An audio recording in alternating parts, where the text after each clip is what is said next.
Seattle Seahawks, Chicago Bears, final Thursday night football game of the year. It's a bittersweet feeling, but this game is going to rock. There's playoff implications for Seattle, and there's some really good data outliers we need to talk about to help you with your fantasy teams as well as your higher or lower projections. If you're new, welcome. My name is Max. I make these every single week for the Thursday night game, the Monday night game, the biggest games on Sunday. And as you've seen from the past, we got Saturday games now. We got Christmas games now. We got every single game known to man broken down on this channel. So make sure you are subscribed if you're not already. If you are new here, I appreciate you hopping on. This is your first time watching a video. Let me know in the comments. But if you've come back, if you've been here before and these breakdowns have helped you at all, make sure you like this video. That helps me a ton and it lets me know you guys enjoy this type of content. Again, we're going to break down all the information, all the data for coverage statistics, the injury report, run scheme metrics, and the run game is going to be big in this game, as well as overall logistical information that you got to know. So we'll talk about that in 1 second. Before we do, I want to make sure you guys know where you can get my picks for this game. Again, all completely for free. You can click the links in the description. There's a couple spots here.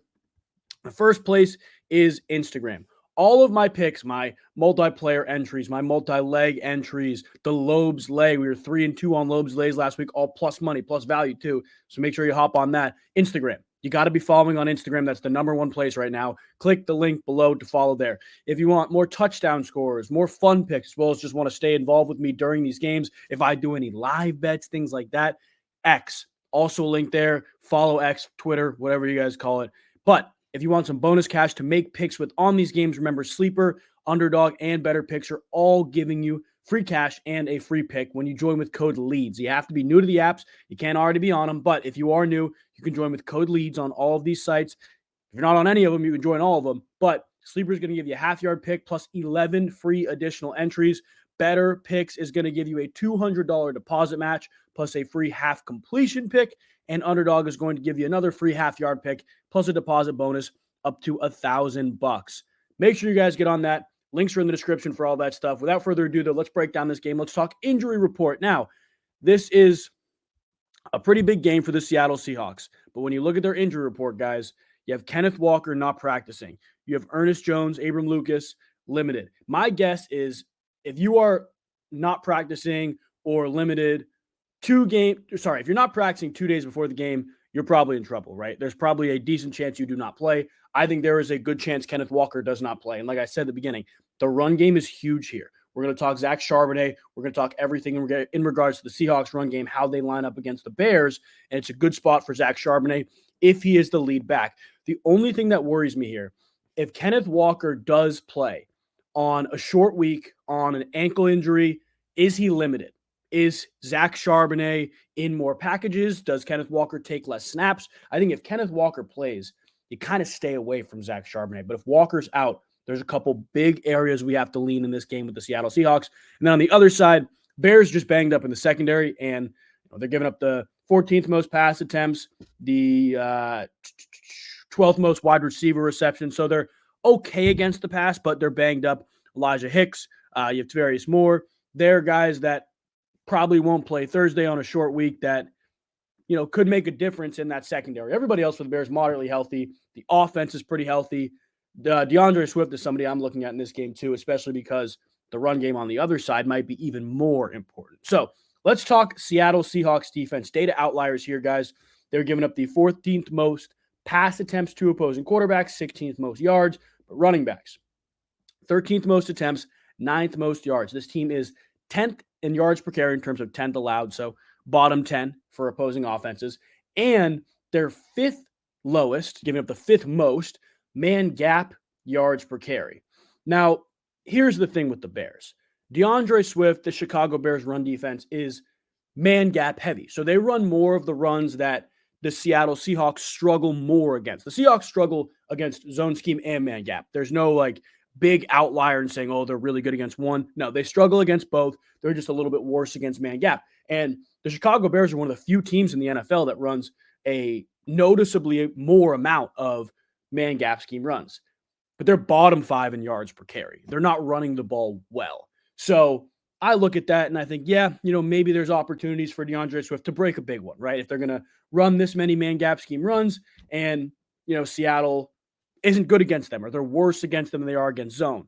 But Seahawks are 24th an explosive run percentage given up, meaning they are top 10 defensively, not giving up a ton of 15-plus yard runs. So a lot of times when you see a combination of this team is really good at running the ball a certain way, this defense can't stop that certain type of run, you go longest rush or you go overall rush yards.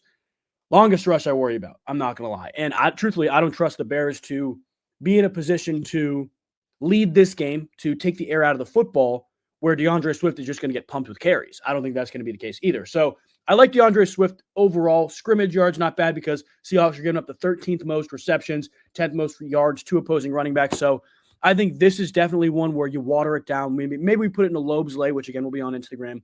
You water it down, you pair it with something else in this game. There are a couple other things I like too, but there would be a good matchup for DeAndre Swift against this defense. There still is, I think. It's still solid, but it'd be even better, and I'd love it even more if the Bears were running the ball more effectively. The reality is that they're not running the ball effectively. I don't love DeAndre Swift. I like him.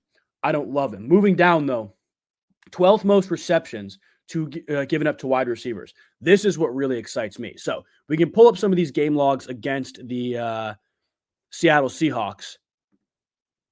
And you can look, there's some good wide receiver production, right? Like obviously Justin Jefferson had a big game, but even Jordan Addison had 5 catches.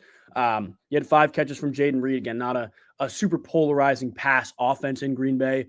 Arizona, this worries me a little bit, but the thing is, Trey McBride in terms of slot target rate was really the number one wide receiver both times these two teams played. Like you can look at Trey McBride here, 7 for 70 and then 12 for 133. So in terms of slot target rate, where these guys played, where he ran his routes from, he was really the main guy. But as we scroll down, guys, I want you to look at the slot numbers for some of these guys. So again, Trey McBride was the number one here. You scroll back up. Jawan Jennings, the slot guy in San Francisco when Debo is playing. 91 receiving yards. He had 10 catches. He can produce against these guys. Cooper Kupp, 11 catches against the Seahawks team for 104. Khalil Shakir, 9 for 107. The slot target rate, and even Drake London runs a good amount of routes from the slot. The slot target rate is what you really need to look at, what you really need to notice, because the Seattle Seahawks run the 12th most man coverage in the NFL, and the Chicago Bears very clearly throw to Keenan Allen the most against man-to-man. He's the number one targeted player, a highest target percentage, most catches against man coverage. Like I talked about, they're being targeted in the slot at the 6th highest rate. Keenan Allen is the Bears' main slot guy. DJ Moore will give you some, and I don't mind DJ Moore in this game at all, especially because he's really good against man coverage. A lot of separation. You guys know the ASS statistic. Yeah, he is very high up in that statistic. But Keenan Allen's the most targeted. He runs routes in the slot. And the reality with the Bears is, guys, Seahawks giving up the 6th highest target rate in the slot. Bears are throwing the slot at the 6th highest target rate. So there's a perfect marriage there with Keenan Allen's targets, Keenan Allen's yards, Keenan Allen's receptions against this defense. Now, I'm going to pull up Keenan Allen's projection just so we can get on the same page and look at what he has done in his past games, because it is important to look at that stuff. But I like Keenan Allen a lot. Just blindly liking Keenan Allen a lot. We can pull up his projection really quick. Thursday night, Keenan Allen is projected 60 yards and 6 catches. So he's had 6 in back-to-back games, but we should look at his game log entirety. So we got Keenan Allen right here at the very top. Okay, so we got 6 for 141. So he hit both catches and yards here. Neither here. Yards here. So we got one game where he did not hit his catches, but he hit his yards. Yards and catches, neither. And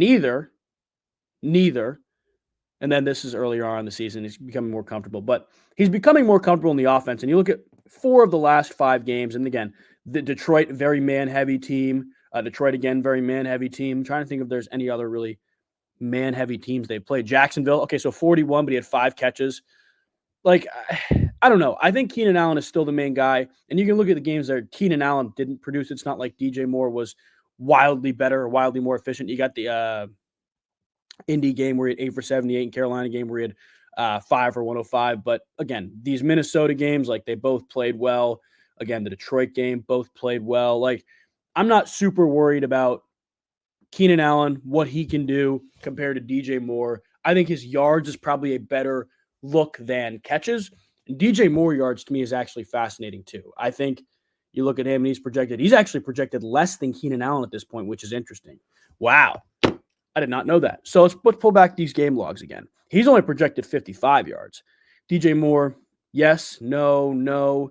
But look at this. He's crushing his catches. I think he's also projected 5.5 catches, if I'm not mistaken. Yeah. So he's projected 6 catches. Yes, yes, yes, yes, yes, yes.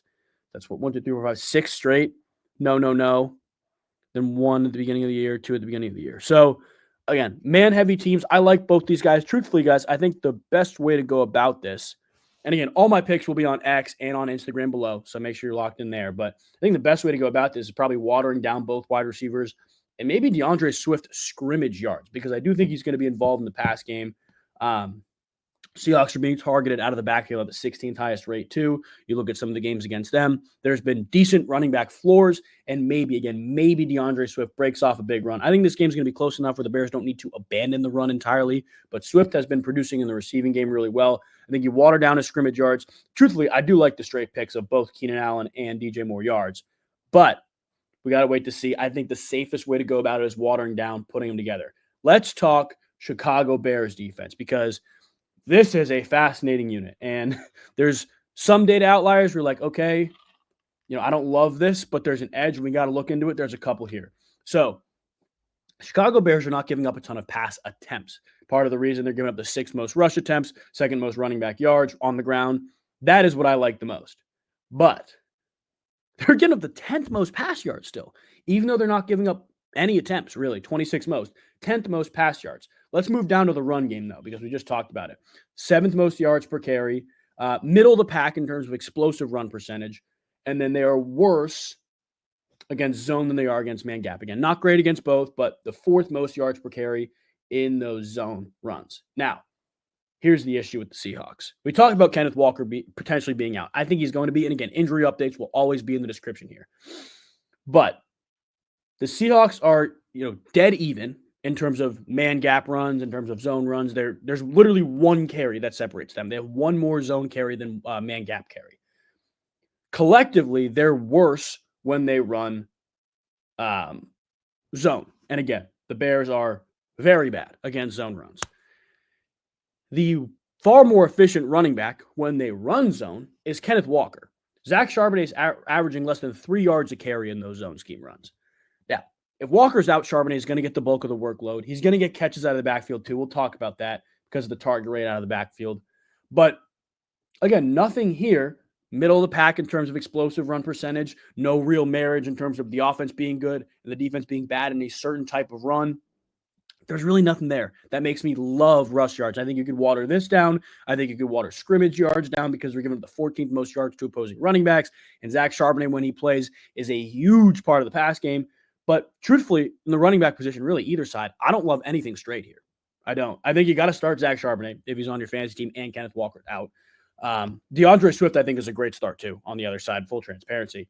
But overall attempts, both these teams are bottom 6 in terms of how much they physically give the football to their running back. So there's nothing there that makes me think, okay, the running backs are going to have huge games. They'll have good games because the numbers say these defenses stink against running backs, but there's nothing there that makes me think they will have really good games. Now, in terms of wide receivers, again, 32nd most receptions, so the fewest receptions in the NFL, but middle of the pack in terms of yards given up, 19th most yards, and it's the slot that really fascinates me. Even though Chicago is being targeted in the slot at the 20th highest rate, so middle of the pack pretty much. The Seahawks are thrown in the slot at the 2nd highest rate, and that's JSN. What else is JSN? Targets against zone. Chicago runs the 5th most zone in the NFL and a ton of cover 3. Let's pull up some of these JSN game logs because we have been on JSN the past few times and it has been money, absolute money. We'll scroll back against these zone-heavy teams like Minnesota. He was projected, I believe, 7 catches, but his yards was 60-something. Both right there. Green Bay, another really zone-heavy team, 10 for 83. Arizona balanced. Jets balanced. Arizona balanced. San Francisco balanced.